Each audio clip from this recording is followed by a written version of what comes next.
মানুষে রোদের থেকে যাইলে তাহলে অনেক সময় প্রস্রাবে জ্বালা যন্ত্রণা করে, এটার কারণটা কি? গুরুত্বপূর্ণ প্রশ্ন করছে যে রোদে থেকে গেলে প্রস্রাবে জ্বালা যন্ত্রণা করে। খুব সহজ করে বলি, আপনার যদি প্রস্রাবে জ্বালা যন্ত্রণা করে তাহলে আপনি কি নর্মাল ভাবে নিবেন? এই সকল বিষয় নর্মাল ভাবে নেওয়ার সুযোগ নাই। এই যে তোমার বা আমার দুই পাশে দুটো কিডনি থাকে, কিডনির কাজটা কি? শরীর থেকে অতিরিক্ত পানি প্রস্রাবের আকারে বের করে দেয়।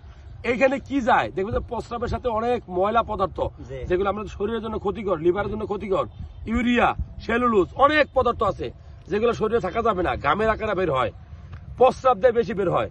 এখন এই প্রস্রাব যদি জ্বালাপোড়া করে তাহলে বুঝতে হবে তুমি পানি কম খাইছো, প্রস্রাবের ভিতরে কোনো ইনফেকশন আছে, অথবা কিডনিতে কোনো রোগ আছে, অথবা প্রস্রাবের নালীতে বা থলিতে কোথাও পাথর আছে।